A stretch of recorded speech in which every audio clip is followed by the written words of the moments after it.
सदैव ओम नमः पार्वती पतये हर हर हर महादेव शिव शंभो महादेव शिव शंभो। ओम हरि ओम भद्रं करणे शृणुयाम देवा भद्रं वचेमाक्षयत्रा स्थिरैरङ्गे सुषुवागुं स्वसनो आदित्यः पंचजन आदित्ययादमदित्ययानि त्वं सम्पत्ने विनुरुगच्छेम देवाः पुत्रे भ्राते विरुदवा हिरण्ये नागं गृह्णानः सुकृतस्य लोके तृतीये पृष्ठे हरिरोजने दिवा आयुषं दचस्व गृङ्ग्राय स्मोकमोद्भिवम् इदगुं हिरण्यं वचस्व नेत्राय विशदातुमं योः शान्ति। जो महामारी जहाँ आई हुई है, जो गौ माता के ऊपर हम ये चाहते हैं जम्मू कश्मीर ड्यूटी नहीं पूरे भारतवर्ष में ये बीमारी का नाश होना चाहिए। गौ माता के पर जो आई है, जो गौ माता सबकी रक्षा और सुरक्षा करती है, गौ माता मरण जन्म से लेकर मरण तक जो इसका साथ देती है, आज उस पे जो महामारी आई है स्वयं वो सबकी रक्षा करती है। हम क्या उसकी रक्षा के लिए करेंगे, फिर भी प्रयास हमें करने चाहिए। हमें प्रयास करने से वही सारे कार्य सफल होंगे। जो भी जम्मू कश्मीर क्या पूरे भारतवर्ष में जो बुरे कामों का डंगा बज रहा है वो सब समाप्त हो जाएगा और जो गौ माता पे पर महामारी आई है वो भी समाप्त होगी। भगवान भोलेनाथ नवग्रह देवता ये हम कर रहे हैं, इसी के उपलक्ष्य में कर रहे हैं कि गौ माता की रक्षा सुरक्षा हो, क्योंकि गौ में 33 कोटि देवता है। वो 33 कोटि देवता, गौ माता तो किसी को बस श्राप नहीं देती, मगर जो उसके अंदर 33 कोटि देवता होता है वो जो है वो सुखी नहीं रहने देता।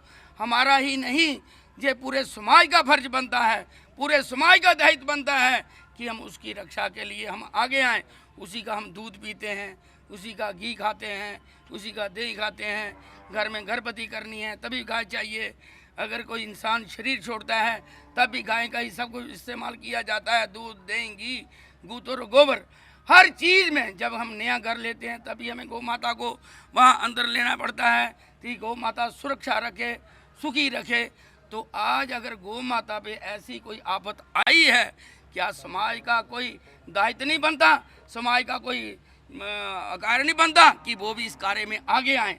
तो हम कोई नहीं आए, मगर गौ माता स्वयं जहाँ बैठी है और गौ माता सबकी रक्षा करेगी। और मैं कहता हूँ जो भारतवर्ष में जो बुरी आत्मा जो रह रही है उनको भी समाप्त करेगी। और जिन्होंने ये गौ माता पे एक्सपेरिमेंट किया है वो भी आप चंद दिनों में देखेंगे उनकी हालत जो है वो बिल्कुल बुरी हो जाएगी, वो रहने वाले नहीं हैं।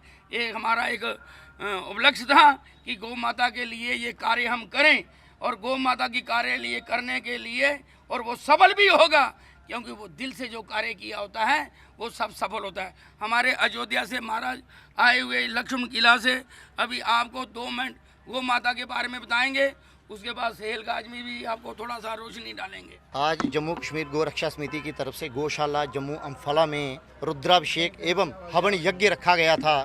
देखिए, गौ माता 2 ही माता जो हमारी, जिनका हम ऋण पूरी उम्र हजारों जन्म लेके भी नहीं हम चुका सकते हैं। एक माँ जिसने जन्म दिया है और एक गौ माँ, क्योंकि गौ माँ जो जन्म दिया है उसका ऋण हम पूरी उम्र नहीं चुका सकते, और एक गौ माँ जो जिसका जन्म से लेके मृत्यु तक जिसकी हमें ज़रूरत हमेशा पड़ेगी और पड़ती आई है, आदिकाल से पड़ी है और आगे भी पड़ती आएगी। इसलिए आज जम्मू कश्मीर गौ रक्षा समिति की तरफ से रुद्राभिषेक महामारी जो आई हुई है उस महामारी का विनाश हो, और भी संसार में जितनी भी महामारियां हैं उसके विनाश के लिए रुद्राभिषेक, रुद्रम द्रापयति इति रुद्री, भगवान शंकर की कृपा से ही, क्योंकि भगवान शंकर एक ऐसे देवता है जो सृष्टि की रक्षा करते हैं, इसलिए भगवान शंकर के रुद्राभिषेक से हमने रुद्राभिषेक की कृपा से ही जो गौ माता के ऊपर जो विपत्ता आई हुई है वो दूर हो। सर्वे भवन्तु सुखिनः, सर्वे सन्तु निरामया, सर्वे भद्राणि पश्यन्तु महाकची दुखभा। इस लक्ष्य को लेकर हम आगे की ओर बढ़ रहे हैं तो भगवान की पूरी कृपा होगी और जल्द इस विनाशकारी जो बीमारी आई हुई है उसका विनाश होगा। धन्यवाद।